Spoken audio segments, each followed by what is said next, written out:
says that people who are deluded do not recognize my absolute higher nature, seeing me in this physical form.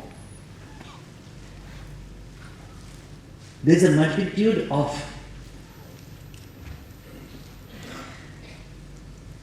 ideas expressed in this one simple statement.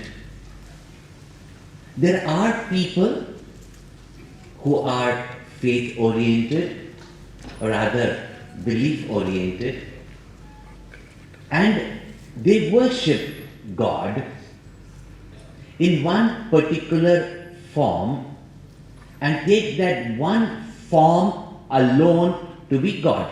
And that's how fanaticism in various religions or even in various paths take place.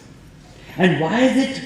Because they do not know my higher nature as the Lord of the entire universe. Also, the other way around, when Bhagwan takes avatar as Sri Krishna, as Rama, we take them to be a physical entity and cannot even imagine that infinite Lord has come in this form. And if we cannot see that in Bhagwan's avatar or great people or even in our Guru, then what chance do we have to see it in ourselves? Please tell me. Huh?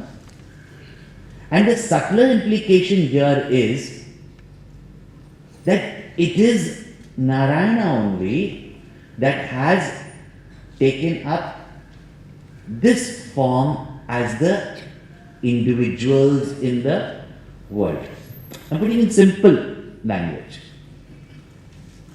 We worship God in temples, churches, mosques, but in the living beings of the world. I don't mean only human beings.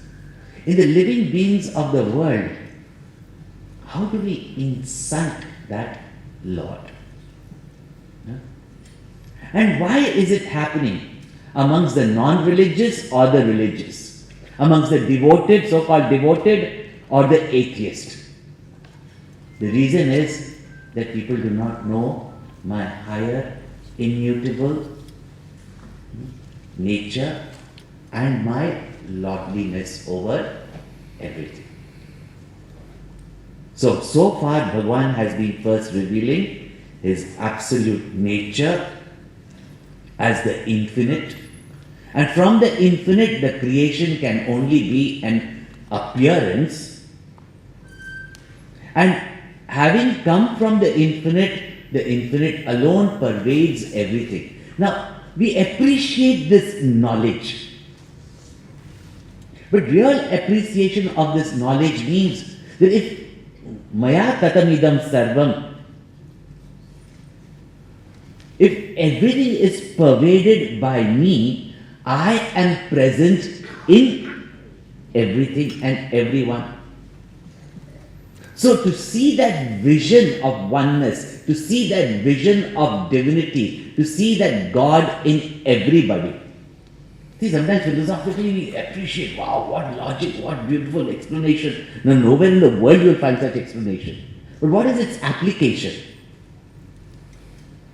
The simple truth that we were taught from childhood is that see God in everyone. But lest we limit God as to be something or someone inside people's bodies, they are in me, I am not in them. Which means the whole universe depends on me, I am not dependent on them. See, Bhagwan explains that. And in reality, neither I am in them, nor they are in me, which means that I alone am. And if you see this entire universe, it's only an appearance.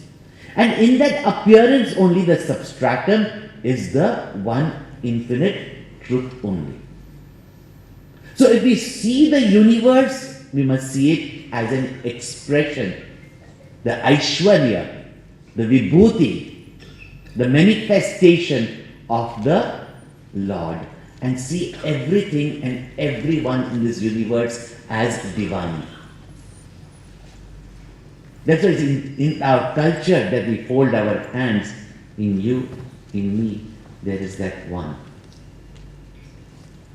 The moment we forget that, this I and my comes into the picture, and there starts all our sorrows, the Ashubha in our life.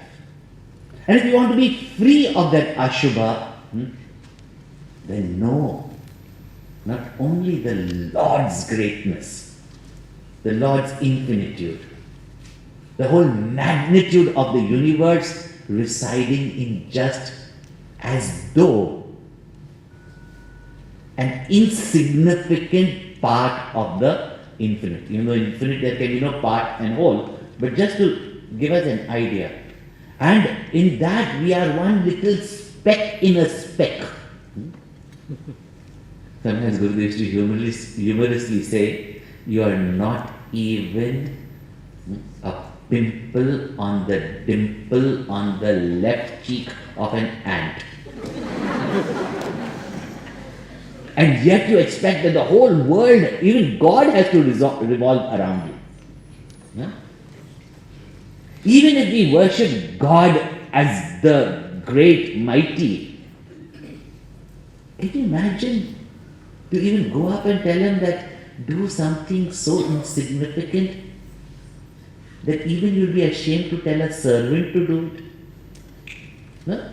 See, the understanding of it is okay, we philosophically understand it, wonderful, wonderful, wonderful. It's just fantastic, what a vision, what a knowledge. But its application means that we should see in everyone. Yet, to point out the role of Ishvara in our life, the infinite, when it takes up the role of creation, is called as Ishvara. Ishvara's absolute nature is the same existence, consciousness, bliss. But even as Ishvara, Mayadhyakshena Prakriti Suyate Sacharachara. This variety that we have seen, the differences that we see, the multitude and plurality that we see, have all come from that one. But the differences that we see is according to each one's vasanas, and the whole creation of differences we see is due to the total vasanas. And this vasana being inert also, thoughts also being inert, in the presence of consciousness, it gets vitalized. Just like yesterday's wife.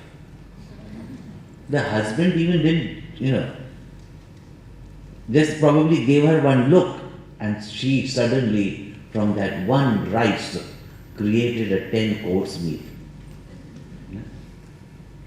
Only a Tamil wife can do that. Nobody else can do that. Oh, the Telugu also can do it, South India. From one rice, everything is made, including idli, dosa, everything. So, how from one, the many, it is due to Prakriti.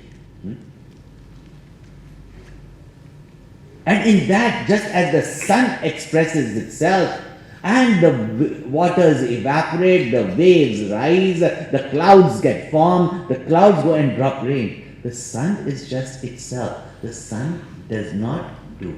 And Bhagavan says, even though this whole creation is from me, I being Udasina, above the creation, as a mere witness observing the whole universe, and therefore unattached. I am unbound. Otherwise we say, we create something, we get totally entangled in it. Bhagavan creates his whole universe, does he not get contaminated? Doesn't he get affected? And today, even if something goes wrong with your creation, that affects you even more. Can you imagine how painful it must be the Lord to see us, especially human beings? You must be wondering how the creation went totally sour, But still, unattached, he remains unaffected. And if the Lord is like that, shouldn't we follow one whom we admire?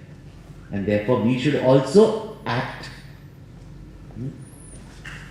standing above with a higher vision, observing whatever happens in the universe or in our life,